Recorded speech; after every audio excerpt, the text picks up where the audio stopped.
Go inside the Crimson Tide with your hosts Rodney Orr and Gary Harris, keeping you informed on everything Alabama. Tider Insider TV, brought to you by Tuscaloosa Tourism and Sports. And good evening, everybody, and welcome in to the latest edition of Tider Insider TV. As mentioned, brought to you by Tuscaloosa Tourism and Sports. Alongside Rodney Orr from TiderInsider.com, I'm WVUA 23 Sports Director Gary Harris. Well, Rod, we're going to start off this week with basketball. This past week, the Crimson Tide in action twice, once at home against 13th-ranked LSU and once at home against Missouri. Missouri was the game on Saturday, and Alabama, after losing 3 straight SEC games, has righted the ship, at least for now. The Tide hung on against LSU. They didn't play well down the stretch, turned it over, missed some free throws, went 0 for 15 in the second half from 3, but beat the Tigers 70-67. Shackelford was the man, 26 points, 4 rebounds, and 2 assists. That was a big, big win for Alabama. They really needed that one. And then on Saturday, I said this last week, Rod, sometimes a team just has your number. And Mizzou, when they play Alabama, they're like a different team. They don't shoot it like that against anybody else. But they jumped out by 14 in the first half. Alabama cut it back to 4 at the break. Then Missouri led by 14 again in the second half. But Alabama finished out against Mizzou on a 30-9 run to win it 86-76. So it wasn't pretty in either one of these games. But, hey, man, a win is a win, and Alabama got 2 of them. That got them back to a good shape in the SEC, and now with a little bit of momentum, the Crimson Tide 13-6 on the season overall, and over 500 in the SEC. Here's what Alabama guard JADEN Shackelford had to say following Bama's victory over Mizzou. I feel like we all just kind of bought in and stayed together throughout that last stretch of the game, and obviously, like, making big plays on defense, like JQ getting those steals, and just kind of just pressuring their ball handlers and trying to force turnovers was big for us. So just kind of just buying in and really wanting to get this win. All right, let me bring Rod in here. And interesting at the Mizzou game, I was there and watched it. You saw Britton Johnson there sitting on the left side of your screen. He's the former 5th-year walk-on out of Mountain Brook High School. He went into the first half of that game. He's actually played some tonight against Georgia, too. Why? Because the kind of effort that he brings, I don't know what that says about the Alabama basketball team, but Coach Oates wanted to put him in just as an example of how hard you need to play and have to play. This team, Rodney, I think it's talented enough to get into the NCAA tournament and make a run, but they don't seem to get it. That, it's like Coach Saban says, you got to play to a standard. Alabama seems to play up and down based on the opponent. That's something they've got to fix if they're going to finish this season strong and be ready for the NCAA tournament. I really liked what I saw from Javon Quinterly down the stretch of the Missouri game, Gary. I thought he took over the game in a lot of ways. He played well defensively. You heard Shackelford talk about the steals that Quinterly got. I just thought he played well on both ends down the stretch, took charge. I thought that's the kind of energy that you've got to play with. That's a positive sign. Again, I know they're playing right now, but look at this. This is what I'm talking about. Big play after big play I thought he made down the stretch, and I thought he kind of rubbed off on some of the other players. Yeah, and interesting, Rod, that he didn't start that game. That Coach Oates brought him off the bench, started the freshman J.D. Davison, maybe because of what you're talking about, bringing J.Q. off the bench early in the first half for a little shot of adrenaline. There you see James Rojas, number 33. He's back. He gives him some muscle inside, still without Jawan Gary, who took an elbow to the face against LSU. But this Alabama team has shown what it's capable of. Hey, man, they beat Gonzaga by 9 up in Seattle, all right? They beat Houston. They beat a good Miami, Florida team by 32 points. They have beat LSU. They've also, though, lost some games to Iona. Missouri at Missouri just can't understand that. Lost to Davidson, even though Davidson's won 15 in a row. Those are all games you expect Alabama to win. So that's what we're talking about. The up and down nature of this team, Rod, they've got to find some consistency. Well, and I think, too, it's the guys playing together. It's the maturity of the team. It's new players. It's all those things combined. We saw it in football this year. I think Alabama played up and down this year in football. A lot of that was leadership, experience, and those types of things. I think we've seen some of that with this basketball team. But maybe what we've seen in the last 2 games, developing some of that. All right, an update from Athens. It's still halftime. Alabama does lead 42-36. Now, I don't have to tell you, if you follow SEC basketball, Georgia is awful. There's no other way around it. They're 0-6 in the SEC. You don't want to be that team that they get their first win against. And with Baylor, Auburn, and Kentucky all coming up, Alabama needs this one tonight over the Bulldogs in Athens. Well, it's now time for Coach Talk. Alabama's beaten, as we mentioned, several really good teams this season, including Gonzaga and Houston, but they've also lost to teams like we talked about that they, expected to beat. So why does Alabama seem to have this up-and-down nature. They seem to play to the caliber of their opponent. They play well against good teams, struggle against some of the bad teams. Here's what head coach Nate Oates had to say about the current status of this team.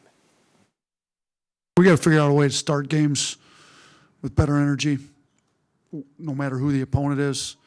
We seem to have an issue playing to the level of our opponents, but I will give these guys, those guys that close that game, those 3 guards, JD, Darius, Rojas, a lot of credit on how they were able to close that game. And as we wrap this up, Rod, last year's Alabama team was special. They won the SEC regular season, tournament championship, number 2 seed, Sweet 16, lost in overtime in the Elite 8. When you have a team like that and you lose players the caliber of Herbert Jones and John Petty and others, Primo, the freshman, was a lottery pick in the NBA, sometimes you're not as good the next year. But this team, I think, and you alluded to this, if they will progress in the right direction, they could be playing their best by March. And that's really what you want. You want to get in the tournament, but getting in the tournament, whether you're a 1 seed, a 2 seed, or a 6 or a 7 seed, once you get there, it's about what you do. And I think this team has potential to make a run. Would you agree with that? Yeah, I do. And I think, too, Gary, again, you talked about the inexperience and those players as they develop. And that's part of it. If they can hit their stride down the stretch, that's when you really want to be playing your best basketball. And we'll update you on the Alabama-Georgia game again before the end of the show. Well, this past Sunday, Alabama women's basketball. You know what? They're not having a great year, and they haven't beat anybody else in the SEC, but they beat Auburn twice. And you know what? If you're going to have to win 2 games, those are 2 to win. And they've now won 6 straight over the Tigers. Brittany Davis, the senior, led Alabama with 24 points. She had an outstanding game. She's been really consistent for this team. The Crimson Tide used a 16-3 run in the 4th quarter to put the game away. And Alabama held Auburn to just 2 made field goals over the final 7.5 minutes of the game. The final was 75-68. Again, Alabama's got 2 SEC wins, but they're both over Auburn. And like I said, Rod, this is the reality of living in this state. If you're only going to win 2, those are the right 2 to win. But I think this team has the potential to win some more down the road. Well, still to come on Tighter Insider Television, one Alabama player who had his name in the transfer portal has taking his name out of the transfer portal and will return to the Crimson Tide. We'll tell you who after the break. And Crimson Tide also got a huge addition in the transfer portal from a rival that Alabama just played twice in the postseason, the Georgia Bulldogs. Big-time receivers coming to T-Town. We'll have that for you. And we'll be getting your phone calls, emails, and tweets. 205-348-WVUA. That's 348-9882. There's the email address, or you can tweet at us. Use the hashtag TITV. We'll be right back with the only show that takes you inside the Crimson Tide, the one and only award-winning Tighter Insider TV.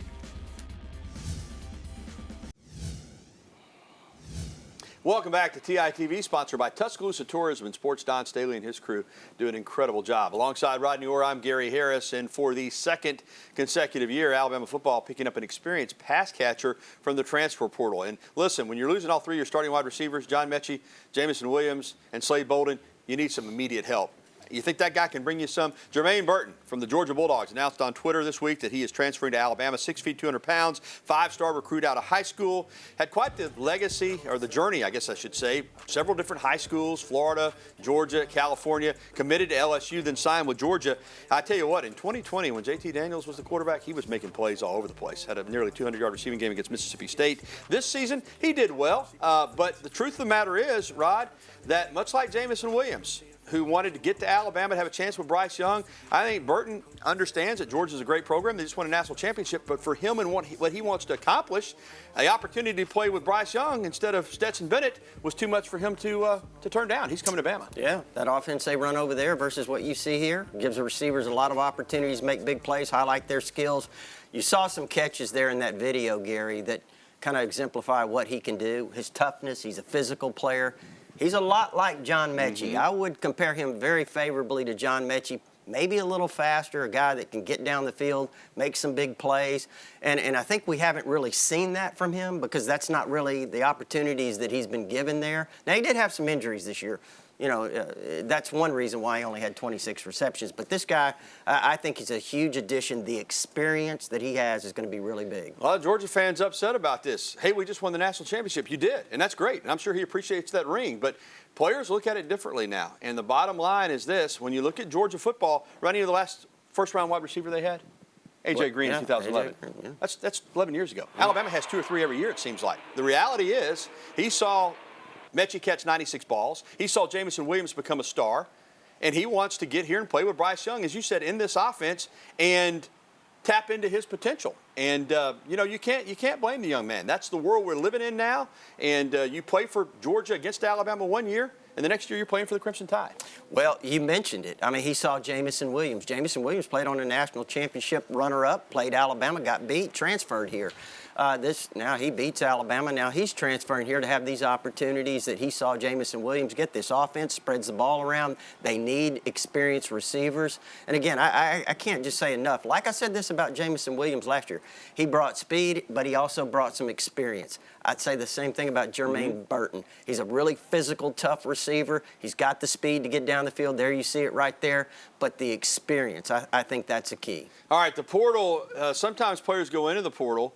They don't have to go to another school. Most of the time when they do, they're going to, and a lot of times the team that they're leaving doesn't want them back. But that was not the case with Jalen Moody. Rodney, I told you I was disappointed when he went into the portal, but then when Christian Harris announced he was going into the draft, I think Alabama wanted Moody back. He's an experienced player. He's been great on special teams, and when he's been in the game as a linebacker, he's shined. I think Alabama's got a lot of young talent at that position. But again, this is an experienced guy. He'll be in his 5th season. I think he has a chance to step in there and start for Christian Harris. Jalen Moody is returning to Alabama. Yeah, Jalen Moody's done some good things. You remember he had to fill in for Christian Harris in 2020 in the Arkansas game, very early in that game. Now, here's the interception he made in the season opener against Miami this past year. Jalen Moody's a really good player, very physical player. You mentioned the experience, Gary. I think when you look at him with Toa inside. Now, there are some other young players that compete. Kendrick Blackshire, obviously Deontay Lawson's got a chance to be a great player at some point. But Jalen Moody, his experience, I think this is a good move for him versus maybe what he was looking at Texas. And it's absolutely a good move for him. And it's a good move for Alabama to take him back because, again, he gives you some experience there alongside Henry Toa. Well, how big a deal is Arch Manning? Well, Alabama doesn't send the power trio out very often together, but they did do a high school basketball game in New Orleans last week.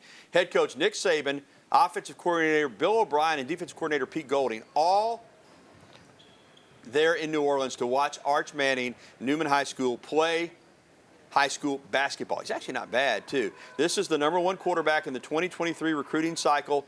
He's got everybody in the country basically has offered him a scholarship. A lot of other coaches were there this night to watch him play. But I tell you this, Alabama, when you look at their track record in the last 7 or 8 years with quarterbacks, and you look at how the Manning family will approach his recruiting and his potential, Alabama's got to be heavily in the mix here. Yeah, you certainly think so. Look, I know Georgia is. Obviously, Ole Miss would like to be. LSU certainly. Florida, all of maybe. these teams are real. Texas is a team that I know they're really high on Sarkisian. So all these teams are going to be in it, Gary, I think.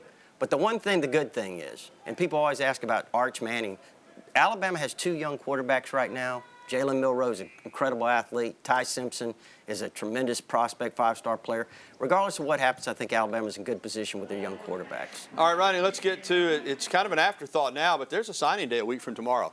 The old February signing day. Most of Alabama's class signed in December, but there's still an opportunity to add some players. And with Harold Perkins decommitting from Texas A&M, Rivals has moved Alabama into the #1 spot in terms of recruiting class ahead of the Aggies.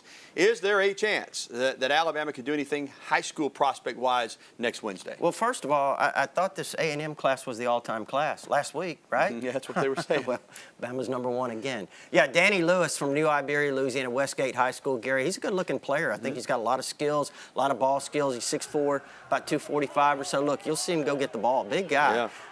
You know, and again, I don't think he's afraid to mix it up at the line of scrimmage, but he's a guy as a tight end. You know, you certainly have to look at him. Now, I will say this. He is supposed to visit LSU. That's the home state school. Florida. We'll see what happens after that, but Alabama certainly got the visit from him and is in good position with him right now. Yeah, and tight end is a position of need. Of course, Bill Inslee leaving to go to Texas. Alabama looking for some help there with Cameron Latou for next season. All right, coming up on Tider Insider TV, Bama Gymnastics puts on a show in the home opener. We'll tell you about the team's record-setting performance next. And also, we'll be getting your phone calls, emails, and tweets, as always, 205-348-9882. I know the basketball game's going on, but we'd love to hear from Tider Insider Nation. We'll be right back with more TITV. You stay with us. After opening the season at Oklahoma and at Florida, Alabama Gymnastics had the home opener on Alumni Night this past Friday against Kentucky, and boy, did they put on a show. Alabama had a total of 11 scores of 9.9 or higher. Makari Doggett, Lexi Graver, Luisa Blanco, Cam Machado, and Lily Hudson all had 2 each. Crimson Tide 197.65. Smoke Kentucky 196.275. Alabama's highest score of the season and the highest ever for a home opener in program history. Alabama's now 1-2 on the season, but remember, it's all about scores in gymnastics, not record. And this Alabama team, they're really, really talented. They'll be in action again when they travel down to the plains of Auburn to take on the rival Auburn Tigers. All right, welcome back in to TITV with Rodney Orr. I'm Gary Harris. Time to take some phone calls. Our good pal, Sammy, the Tomato Man, up there in Walker County, is with us. Hey, Sammy. Thanks, Gary. Hello, Gary and Rodney. Great job, guys. Since the season is over, the punting with the new rugby-style Australian guy, it was new to Alabama fans and everything. I would like to know how Nick Saban's final evaluation, what he thinks about it and what he thinks going into the future with that. Okay. Thanks, guys. All right, Sammy. Well, listen, Burnip is going to be the punter. Alabama, I think, had an opportunity, had it chosen, to go into the portal and get an experienced putter. Chose not to do it. I saw Ty P. Ryan is going into the portal and leaving Alabama, which leads me to believe that Jacob Burnip is the guy coming back and that Nick Saban and company are pleased with him. Yeah, we'll see. I mean, again, I thought there were times when he kicked really well. I thought he looked better when he did the rugby style, quite honestly. But, again, let's also remember this.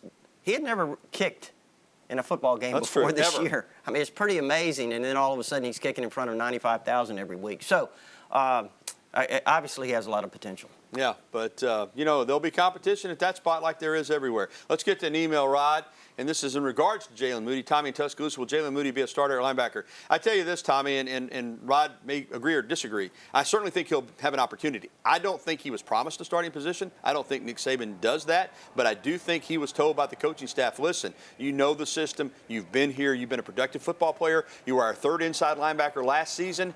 With Christian Harris leaving, you're going to be given every opportunity to win that starting job. Now, whether or not he does it, that has to be earned on the field, Rodney, but I certainly think he's in the mix. No, I think you covered it really well, Gary. I think that's exactly it. I mean, he's got the experience. He's a guy that's made a lot of plays when he's had opportunities. There you see him there in that 2020 game I mentioned a while ago against Arkansas. Made a lot of plays in that game. So, you know, Jalen Moody, he's been around. You can't.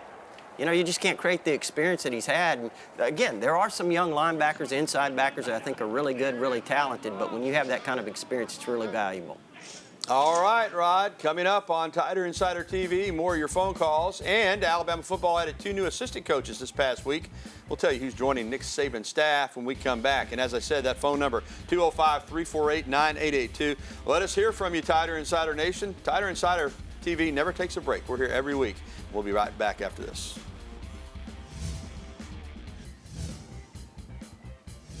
Well, you know, Alabama football under Nick Saban has never returned a coaching staff intact. Not one single time, and it won't happen again this year. Alabama reportedly adding 2 new assistants, Coleman HUTZLER from Ole Miss to be outside linebackers and special teams coach, and the highly thought-out Javaris Robinson, former Auburn player, to coach the quarterbacks.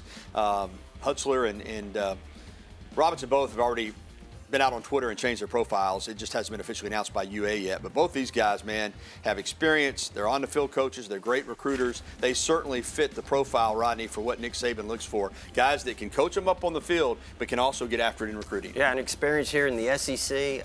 You know, HUTZLER's coached on the defensive side, been a co-defensive coordinator. Travaris Robinson's been a defensive coordinator. He's noted as a great recruiter. So I think when you look at both those, valuable additions to the staff. Yeah, Robinson down there in South Florida where he is from, man, he can recruit, and that's an area that you've got to be good at in recruiting in this modern day age. A lot of football players come out of that South Florida area. All right, welcome back into TITV. Let's get back out on the phone lines. Our pal John from over in Bessemer is with us. What's up, John? What's going on, Gary? What's going on, buddy? Hey, man. Hey, man, this man, I hope we make it back to Atlanta next year. And I was going to ask you next week, how many football players can we sign? And I'll holler at you later, buddy. All right, John, good to hear from you. As we talked about earlier, it's possible Alabama won't sign anybody in this late period. They may take a couple more from the portal before they sign a prospect. But we mentioned the tight end earlier out of Louisiana. Maybe there's 1 or 2 or 3 guys that they're looking at, but they're not going to do much in this late period. They're basically wrapped up, aren't they, Rob? I would be, I don't want to say surprised, but I would expect maybe 1, you know, pushing 2, but I would think 1. But look, like I said, I think most of what Alabama's going to do from here on out, I said this last week, and they've added 1 since, is in the portal. Yeah, you're going to look at that portal and take the creme de la creme Alabama not looking for depth out of the portal. They're looking for impact. All right, let's get to one email before we close out the segment. Who'll be the starting running back in 2022? Rob in Memphis. And, Rob, that is a great question. I mean, because it is going to be competitive. I mean, you got Jace McClellan, you got Roydell Williams, you got Trey Sanders. Now you got Jahmyr Gibbs coming in. You got a couple highly touted freshmen. We don't know Kamar Wheaton's status, but there's going to be a lot of competition for that number one running back spot. Well, and I think, too, you have to look at also Jace McClellan's injury status. We think he's going to be fully recovered. You never really know. But I really like Jace McClellan, his experience. But Jahmyr Gibbs is a guy that's going to add something different. I thought Trey Sanders ran really well at the end, and hopefully Roydell's recovered from his injury. But Jahmyr Gibbs, Gary, is a guy that's going to add a different element with that speed and that quickness. And you could see him in the kick and punt return game, too. You sure could. He could be a double threat there. All right, thanks for the phone calls and emails. Still to come on TITV, Alabama's basketball star-studded signing class gets another impressive honor. We'll have it for you. It's a beautiful night here in Tuscaloosa. Look at that. This is a pretty city, pretty campus. We'll be back with more TITV and have a Bama basketball update for you with Georgia coming up next. It's all about recruiting, right? Well, Bama basketball is recruiting at a high level. They're going to have multiple signees take part in the McDonald's All-American game. Jaden Bradley and Brandon Miller, McDonald's All-Americans. A lot of All-American lists for high schools. This is the most prestigious. When you play in this game, it is still some kind of honor. Alabama's had a number of signees throughout the years. I mean, going all the way back to Enos Watley and Bobby Lee Hurt, Buck Johnson, Hollywood Robinson, Gerald Wallace, and others. But these two guys have a chance to be special. Congratulations for making it to the McDonald's High School All-American game. All right, update from Athens. Never easy for Alabama. About 12 minutes to go. Shaq's got 16. Bama leads Georgia 54-50. Highlights and post-game reaction tonight on the news at 10. Thank you for tuning in to Tider Insider TV, presented by Tuscaloosa Tourism and Sports. If you missed the show, we'll have a replay tonight at 10:30, or you can find it anytime at WVUA23.com. For Rodney Orr, I'm Gary Harris. Thanks for watching, everybody. Have a great night. We'll talk to you again next week on TITV.